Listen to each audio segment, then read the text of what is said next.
Cake তো আপনারা অনেকভাবেই তৈরি করেছেন। আমি আজকে আপনাদেরকে ওভেন ছাড়া শুধুমাত্র পানির ভাপে কিভাবে সেরা স্বাদের মালাই কেকটা তৈরি করবেন সেই রেসিপিটাই আজকে আপনাদের সাথে শেয়ার করব। কোনো প্রকার ডিম ছাড়া, টক দই ছাড়া খুব সিম্পলভাবে কিভাবে আপনারা বাসায় খুব সহজেই এই কেকটা তৈরি করতে পারেন সেই রেসিপিটাই শেয়ার করব। আশা করি আপনাদের কাছে ভালো লাগবে। এখানে আমি নিয়েছি জাল করা ঘন দুধ 1 কাপ। তার মধ্যে আমি এখন দিব 1 চা চামচ ভিনেগার দিয়ে আমি বাটার মিল্ক তৈরি করে নিব। দুধ আর ভিনেগারটা মিশিয়ে আমি এক পাশে রেখে দিব 5 মিনিটের জন্য।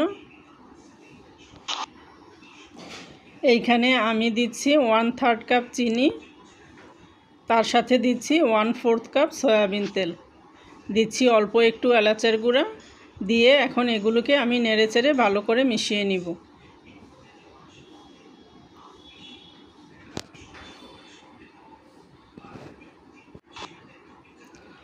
এখন এখানে আমি দিচ্ছি 2 টেবিল চামচ গুঁড়া দুধ। গুঁড়া দুধটা দিয়ে আমি আরেকটু ভালো করে মিশিয়ে নিব। এখন এখানে আমি দিব 1 কাপ ময়দা।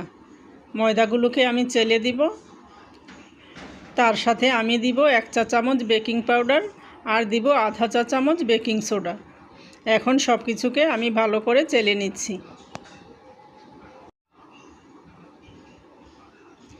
এখানে আমি দিচ্ছি অল্প একটু লবণ স্বাদের ব্যালেন্সের জন্য। এখন আমি যেই বাটার মিল্কটা তৈরি করে রেখেছিলাম ওখান থেকে অল্প অল্প করে দিয়ে আমি মিশিয়ে নিব। প্রথমেই আমি পুরোটা দিব না, তাহলে বেশি পাতলা হয়ে যাবে। আমি অল্প অল্প করে দিয়ে নেড়েচেড়ে ভালো করে মিশিয়ে নিচ্ছি।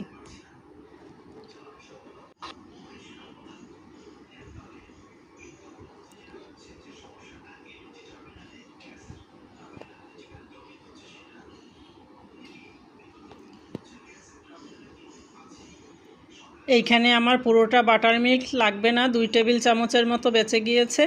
এখন আমি ব্যাটারটাকে একদম মসৃণ করে তৈরি করে নিব। দেখতে পাচ্ছেন এর ঘনত্বটা। এখানে একটা প্যান আমি তেল ব্রাশ করে নিচ্ছি। এটার মধ্যে আমি কেকটাকে বেক করব। এখন এর মধ্যে আমি সম্পূর্ণ ব্যাটারটা দিয়ে দিচ্ছি।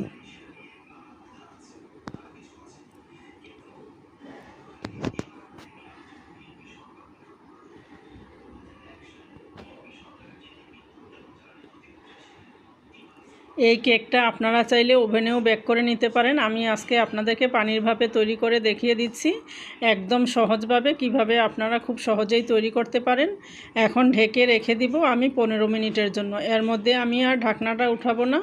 এখানে একটা পাতিলে আমি 1.5 কাপ ঘন জাল করা দুধ নিয়েছি। এর মধ্যে দিয়েছি 2 টেবিল চামচ গুঁড়া দুধ আর দিয়েছি 1/4 কাপ চিনি আর দিচ্ছি অল্প একটু এলাচের গুঁড়া। এখন এগুলোকে নেড়েচেড়ে আমি ভালো করে জাল করে নিব। দেখতে পাচ্ছেন দুধটা আমার অনেকখানি ঘন হয়ে এসেছে। আমি নামিয়ে নিচ্ছি। ফিরে আসলাম 15 মিনিট পর। একদম সুন্দরভাবে কেকটা বেক হয়ে গিয়েছে। এখন এটাকে আমি উঠিয়ে নিচ্ছি। একটা এইভাবে কাঠি দিয়ে ছিদ্র করে নিব পুরোটাতে, যেন মালাইটা ভিতর পর্যন্ত ঢুকে যায়। গরম থাকা অবস্থায় আপনারা এই কাজটা করে নেবেন। পুরোটাকে ছিদ্র করে দিয়ে তারপর আমি এখানে মালাইটা ঢেলে দিব। অল্প অল্প করে পরিমাণ মতো মালাই এখানে আমি ঢেলে দিচ্ছি। এইভাবে কিছুক্ষণ রেখে দিলেই পুরো মালাইটা শুষে নেবে।